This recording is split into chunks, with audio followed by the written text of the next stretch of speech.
Welcome to Talent Buzz, where I talk about talent acquisition with fast-growing SaaS companies. Today, I'm joined by Anna Gullstrand from Mentimeter, and we have super interesting topic for you.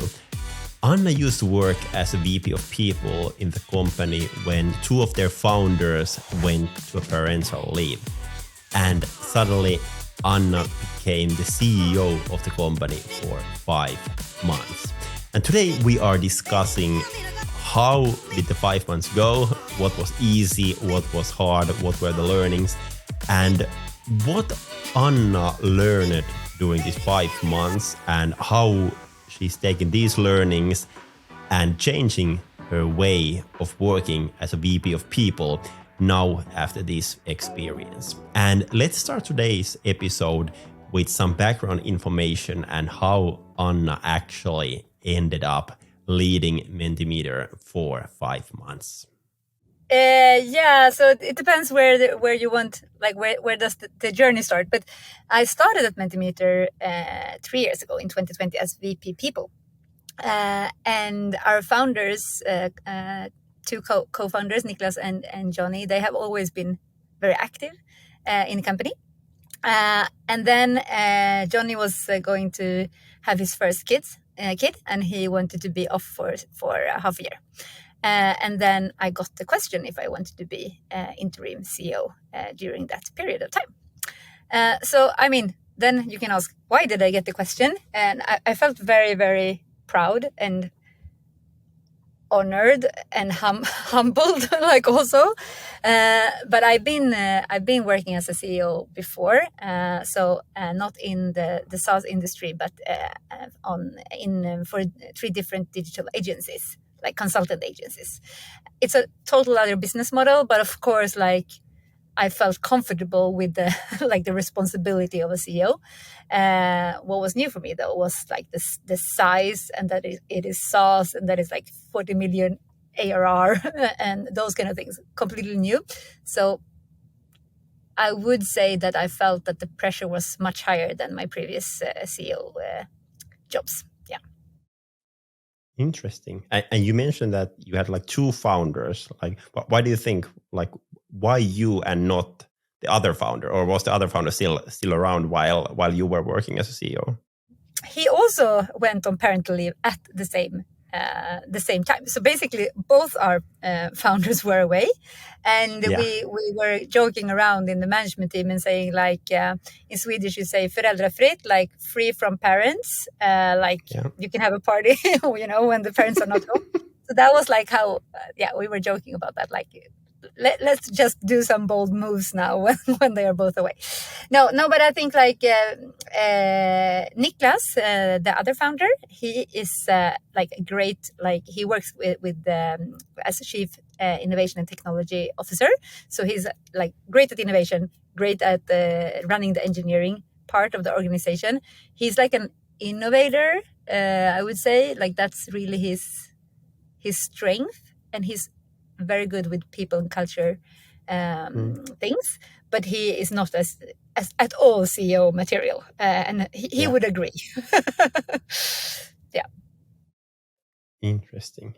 And I've heard, some stories about, various different companies where let's say the founders or CEO steps off for a while. And I think there are like 2 kind of ways on doing that. There are those stories where they really step off, so they go out for 6 months and they're really not there. And then there are those where it's a title only. Hey, you be the CEO, but then we are actually still running the company, and we are participating every management team meeting and stuff like that. So what was the kind of situation for you? Like, did you really had the chance to run the company without the founders, or? Yes. Yeah, so that was actually the setup. So Johnny was completely off from everything operational. He like did some like investment lunches, like those kind of things, but like nothing operational. And then actually the brief I got was also like that he wanted to be surprised when he came back. So like, and you take some decisions that you haven't checked with me So I will be surprised, because and I think that was also a reflection that, so first it felt like it's only 5 months, like August to January. It's not that much of a time, but in a SaaS company that is growing at the pace we are growing, a lot of things happens during just 5 months. And we also have during this period, we had the strategy rollout. We had, of course, the budget period. We had all the our development cycles and employee service cycles and all that. We had the planning for Q1. We had the OKRs planning for 2023. We had the strategic, the roadmap planning. So there was a lot of things. And I think that's, as with, I would say from maybe VP level, even director level maybe, but VP level for sure. If you want the most of someone, you need to give them full responsibility. Otherwise it's very hard. I mean, that could have worked also, but probably we wouldn't have come as far. So it would be more of maintaining. That could also be the job, but that was not the case, which I think was fun, and I felt it. And then, but one thing that's important for me to mention is also that we have been working very much with our management team to make sure that the management team is a high performing team, and not only that we say that we're high performing, that we're actually also measuring what stage we are in, group development stage and so on. So for me, that is a very important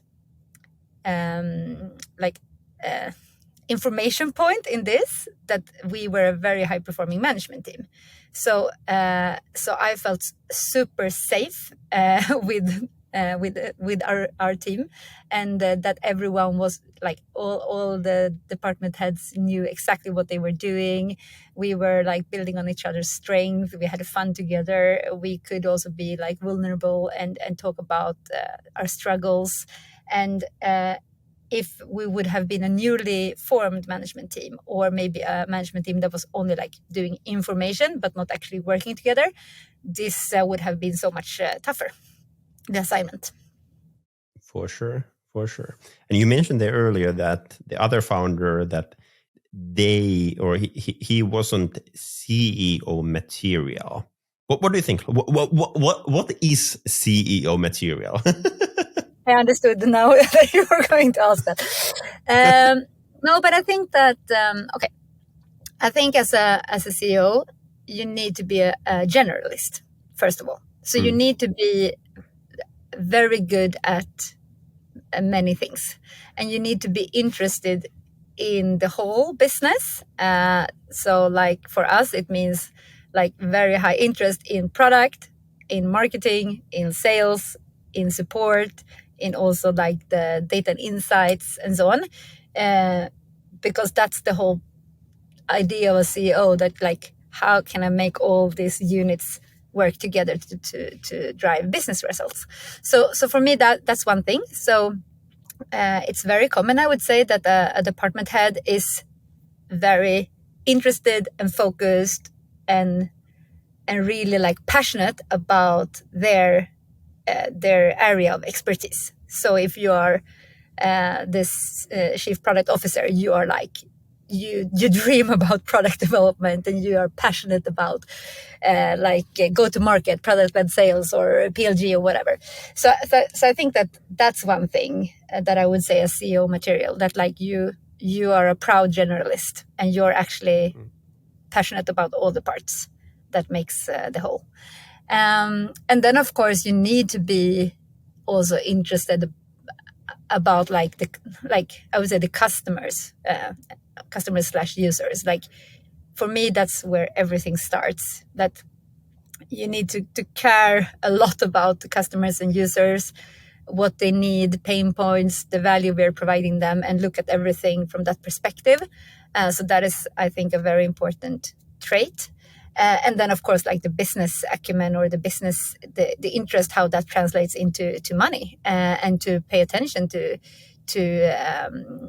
conversion rates, or monetization strategies, or those kind of things. Yeah. So and then I mean, I believe, but maybe like not everyone agrees, but I believe that a great CEO is also like a people person, a person who really cares about people and understands that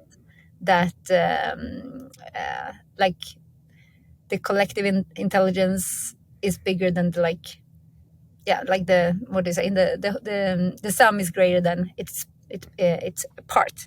And also that like how you create a performing culture that is not only performing like, you know, the carrot and the stick. It's actually about like intrinsic motivation and making sure people are engaged and having fun and feel safe, and that you also have a focus on resilience and well-being. And Johnny, our CEO, he has all. He is a great CEO, and he has all that. And I don't have. I'm not as. I would say that I'm not as great CEO as he is, but I have some other things. For sure, for sure. I think it's kind of super interesting because like we've been thinking as well with our founders that like who should have kind of which role. And for example, for us, even though my title says CEO, like from us, I think I am the person who is best in leading things. And then my two other co-founders are better in leading people. And but I think the importance there is not the titles, but the fact that we have kind of realized that one, and that we have, you know, clear clear responsibilities around that one. Yeah. But I mean, for all leadership roles, I think like the self-awareness and self-reflection is key. So when you're aware, then you make sure that you surround yourself with people who complements your skills, and also that you like as a group are performing. And you don't. I mean, no one is perfect. No one can do anything or everything. So as you say, but I do believe that it's important that you have I mean, you need to be at least a bit curious on people, on culture, so you open up for those conversations, because otherwise I think you will fail also as a CEO, I guess. Yeah, and totally agree with that one. And it's for sure something that, you know, I'm focusing currently a lot, like learning about that topic more and more, because I think that is super crucial for sure. Because I mean, it is possible to run a performing business by being 100% focused on performance, and I mean, like Twitter, they have now laid off 80% of their staff with a quite rough communication method. So I mean, you can run a profitable business that way also. So I think also ultimately this is based. I mean, you need to be the leader that you want to be, and that is like role modeling the values that you believe in. So it's more about like, what kind of world do I want to live in? How do I want us to treat each other in this world? And what kind of leadership do I want to then like stand for, basically? So I mean, you can run businesses in many different ways, and it's only you who can decide what like values that you live by. Yeah, and that will impact the whole company and attract different kind of people. Yeah, that is true. But when you kind of hopped into the role, and maybe a little bit before that one, like what kind of goals did you set up for? Was it more like for you as a CEO, or for the company while you were working as a CEO? But kind of what was the task? You mentioned there earlier that they want to have a surprise when they're coming back. But like, how did you decide to, you know, measure your success as the CEO of the company? No, but I mean, my success metrics was the company's success metrics, basically like the budget that was set, and the goals we had for our self-service and enterprise revenue. That's the task, basically. And then I had some like an idea of focus areas that I saw that. So I did some preparation during the spring to basically, or as I saw it, I should treat this as if I got the job. So what would I do if I got this job? Of course, I would like make my analysis of the business, the state of the business, and then make like some kind of plan for what transformation I thought we should do during this month, and how. So I set up those focus areas, and we talked about it in the management team, and we took many steps in relation to that. And one of them was to become more customer centric as a company.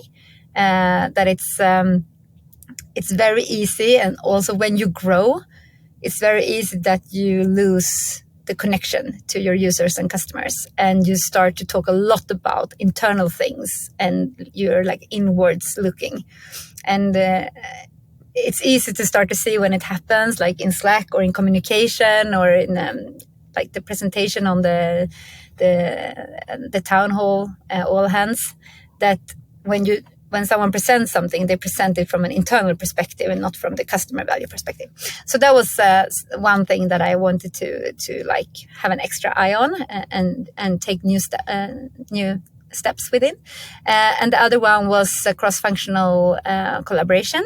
So we have seen that we are, as many companies, too siloed. So product, marketing, and sales specifically needs to work much more together. And we like establish new ways of working and set up new like forums to discuss the cross collaborative work that needed to be done.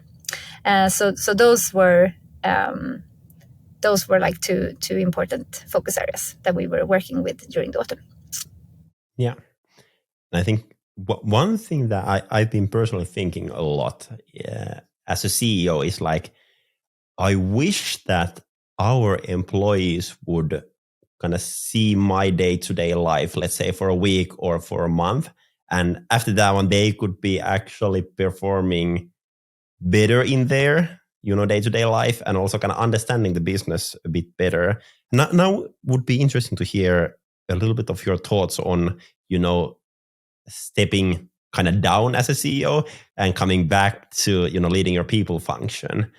Like, what do you do differently right now? Or do you see things differently now in your role that you used to maybe saw differently before, having these 5 months as CEO of Mentimeter? Yes, I think like one of the biggest,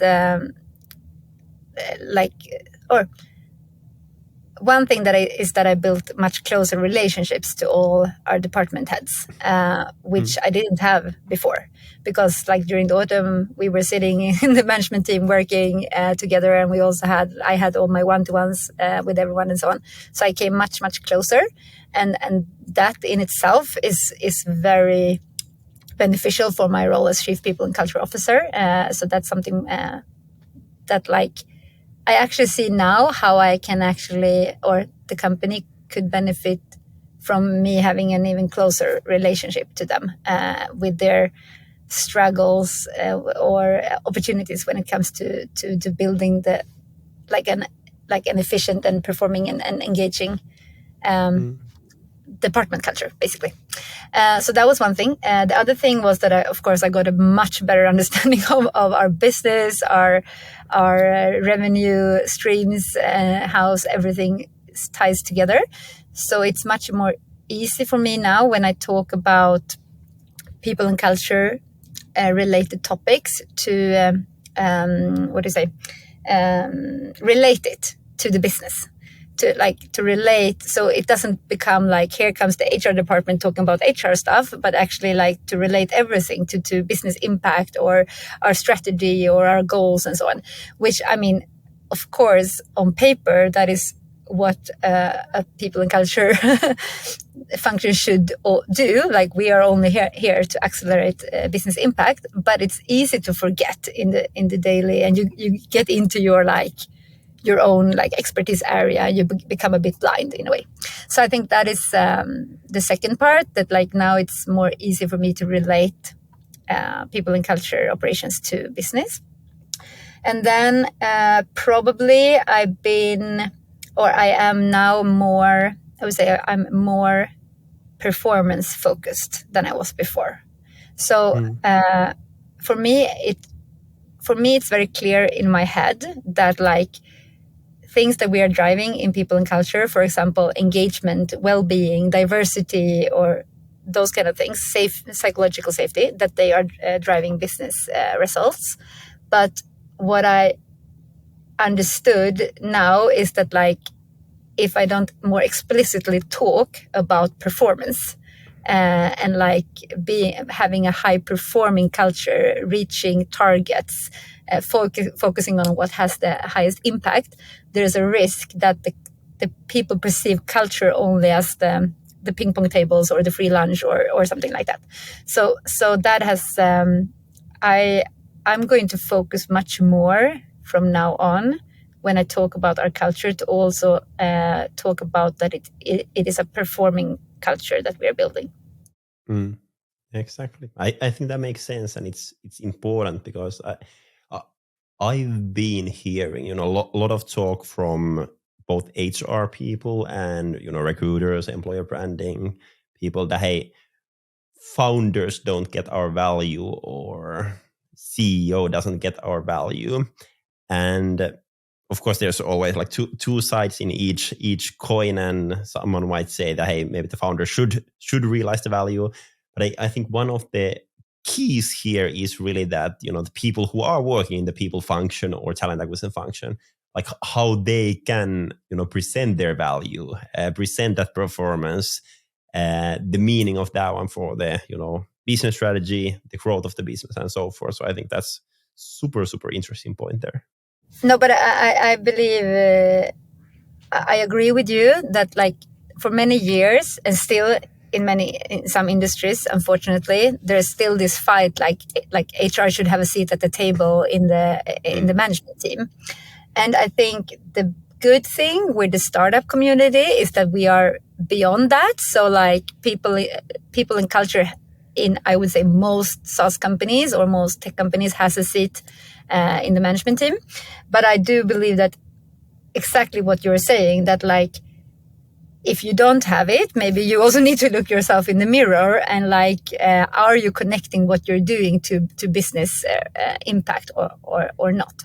Because when you start to do that, then otherwise there is no point at being at that table. Yeah, exactly.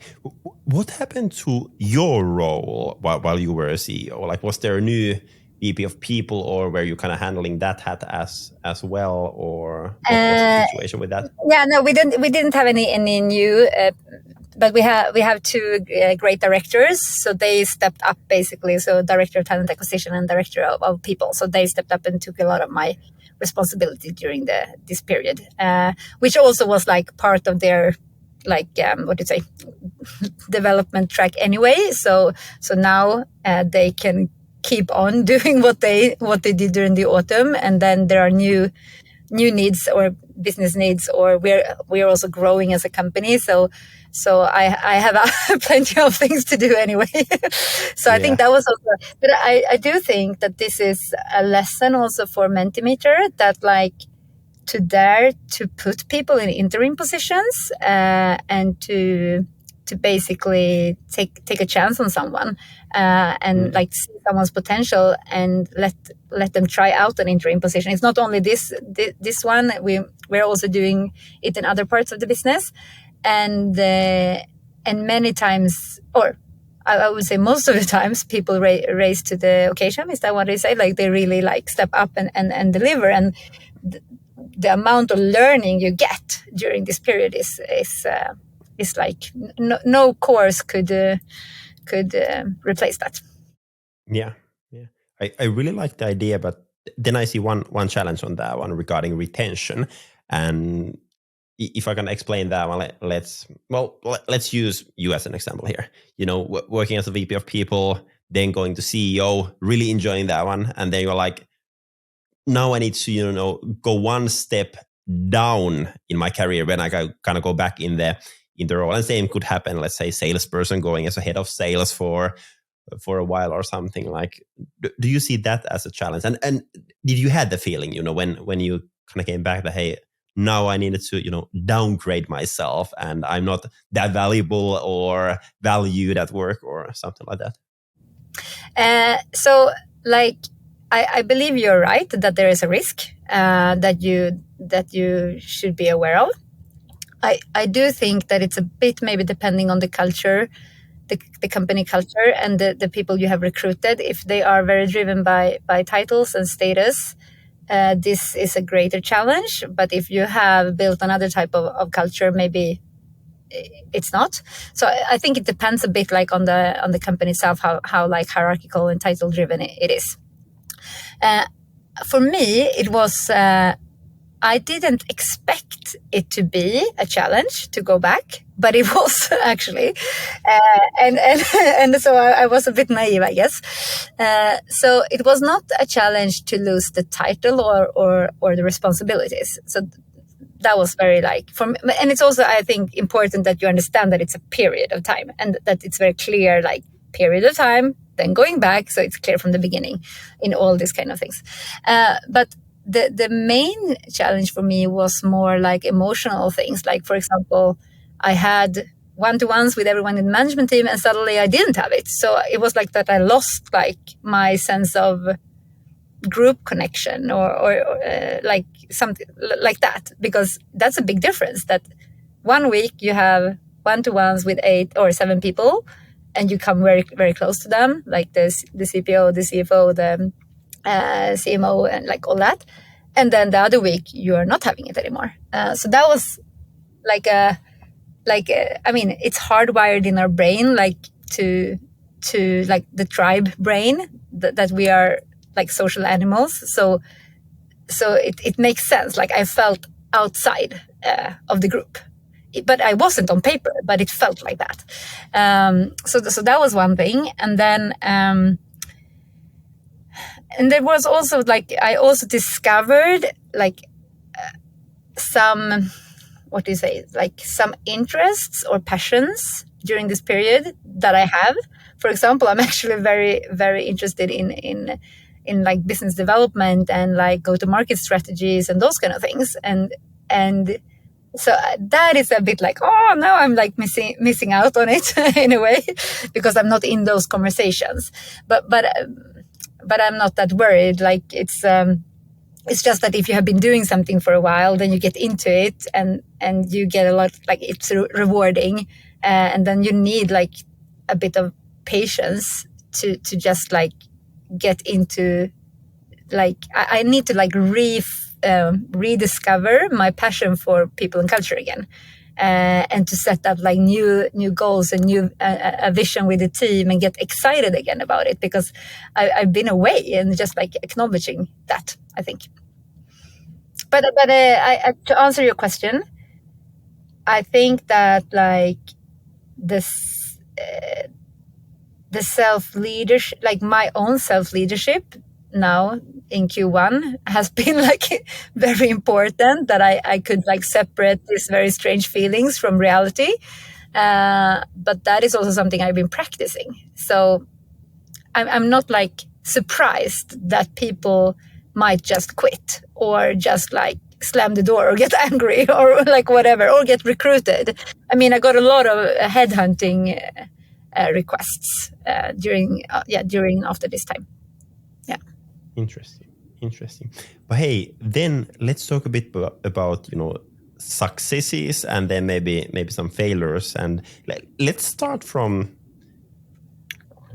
with some praises. What do you think? Like you mentioned earlier that you think personally that maybe your other CEO is better as CEO, but there were some things that you think you are better. Like where do you think? Like where do you really succeeded? Like if you look at like from your own perspective and based on the feedback you got from people and.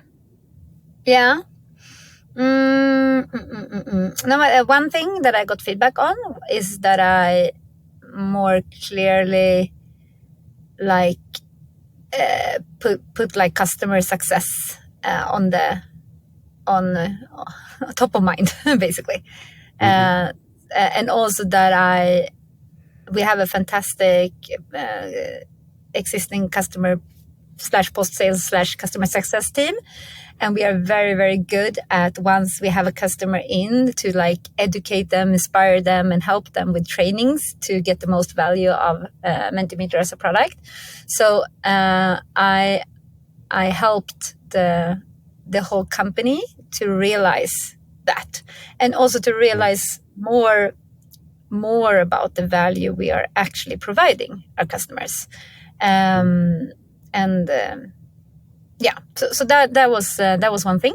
I also like Johnny. He is really like he really wants to put other people, like he likes to take what do you say, the back seat in a way, because he really like wants to push other people forward, like put other people on the stage. And he's really like, for him it's super important that we always show that the success of Mentimeter is built from everyone, and not like by the leaders or the managers or the management team. But what I have seen is that is a pitfall also, because I think every company wants to listen to the CEO and hear them talk and inspire and their vision, and people are very curious about what does the CEO think about. And so I think like I did more of that during the autumn. I was like more on stage. I was talking much more to everyone. I was doing an intro for the QBR, an outro for the QBR. I was like doing those things, where Johnny sometimes just think that other people should shine, which is a great thing. But I do believe he can combine those more. So that we have been talking about. Interesting. And then maybe to failures. Where do you think that you failed, or if you would go to this journey again, knowing what you know right now, like what would you do differently? So I failed my own time management quite a lot, I would say. Like I mean, normally I take much better care of myself, and I also have much more like more focus time in the calendar, more space in the calendar. And as a CEO or in any leadership position, you need to have space, because there will be escalations, there will be challenges, problems coming your way, or like you need to be accessible. But I got a bit of a shock, because I had like all the like the management team and all that, but I also had my direct reports as a chief people and culture officer, and also during the period we didn't have a CMO either, so I actually also took care of the directors in the marketing team. So like in hindsight, to say that, I would probably benefit of bringing in maybe an interim CMO, or for example. So it's so easy to just like be strong and I will fix this. I can carry this load. It's just a few months, that. But it's actually a business risk, and that is my insight. It's a business risk to be too busy, and that was a failure for sure.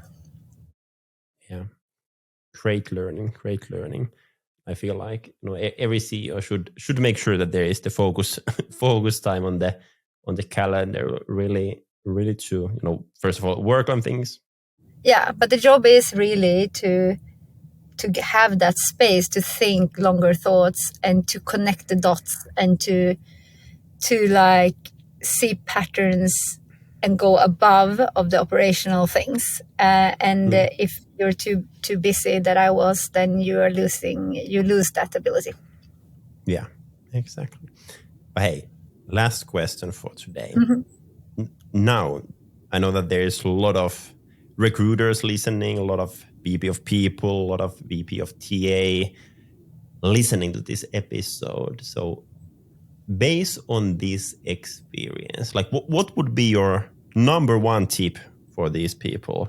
You know, when when working with founders, when working with CEOs, like what would be the number one learning from the journey? No, but I think maybe, I'm not sure if this is a learning from the journey, but all in all, in this kind of rapid environment, there's you will, and also if you do a lot of things, which I think is also important to have pace, you will always like do mistakes. You will always fail. You will always miss an important detail. Like that will happen. But as I see it, and I know many others, that you just need to own it. Like you need to own your mistakes and own your fuck ups and take responsibility of sorting it up. And I think that's, for me, I think that is the tip I would give to any director or VP or anyone who wants to like get more and more responsibility, that just like make sure you own it completely and be very open, but have a plan. And I think that is when you get to work with people who act that way, that's just such a great experience. And I try to be that person myself. And that's a wrap for today's episode. Thank you so much for listening. Hopefully you got a lot of good ideas about SaaS talent acquisition. If you enjoyed the episode, feel free to share it on your social so others can hear it too. And if you have a topic in mind that you would like me to cover in this podcast, share it with me as well.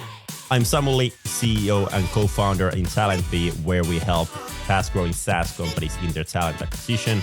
Make sure to follow us, make sure to follow this podcast, and have an awesome week. Bye-bye.